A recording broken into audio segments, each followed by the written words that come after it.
righty, but let's get right to it because we're talking about good weather. May is here, which means it's time to get back in the garden. This morning, we are joined by Scott. Tell me how to say your last name again. Okay, Berline, with the Cincinnati Zoo and Botanical Gardens, and you have a display of flowers that you've brought in because it really is that time. I mean, the weather's nice finally, so people can actually get out and plant their flowers. Tell us what you brought in today. So it's annual time of year, so we can, you know, looking at the 10-day forecast, we can go in with our annuals. Okay. And so I brought a bunch of good annuals for people to grow. Yes, okay, so tell someone like me, who I do not have a green thumb at all, but I'm very interested, how would I just be able to kind of plant them and then just as easy as that? Sort of, okay. Yeah. For beginners, annuals are a great way to start. Okay. They're pretty easy to grow, most of them.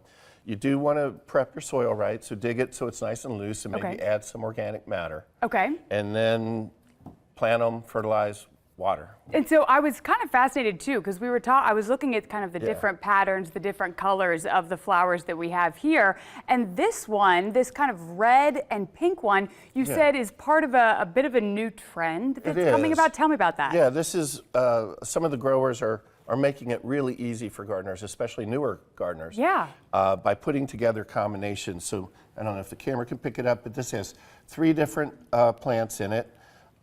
Petunias, bacopa, and we'll move verbena. that. There we go. You got it. And so all you do is buy the combination, put it in your pot, put it in your garden, and off you go. Really? Yeah. So it's just as simple as that? It really is. And they come together like that? Yeah. Amazing. They're really put together by great designers who know what the plants will do and what they'll look like through the full season. Okay. So, yeah. Amazing. As easy as that. And then Mother's Day obviously is coming up here. You brought a rose in. Everybody loves roses. Yes. Right? Does that get a little bit more complicated when it comes to gardening? A little bit. Okay. But they're making it easy with a lot of great new shrub roses, which are pretty much disease resistant. Oh, wow. And super easy to grow. So put them out there with full sun, a little bit of fertilizer, some water when they need it. Okay. This is a new one called Crimson Night. Oh.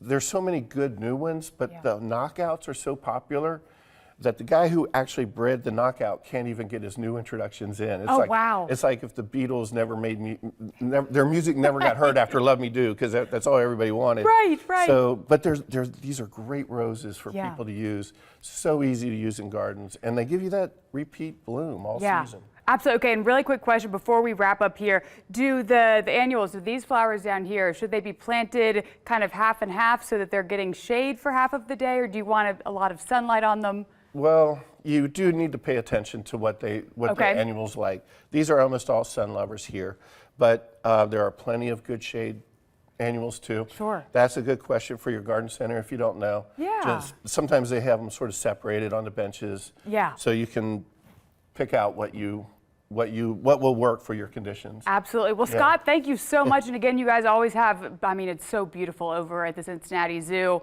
I mean, you guys have so much to display. Thank you again for coming in and, kind of teaching me a little bit about these annuals this year. Yes, absolutely. Thank you, Scott. Appreciate it. Alrighty, it is 10:15. We'll be right back right after this.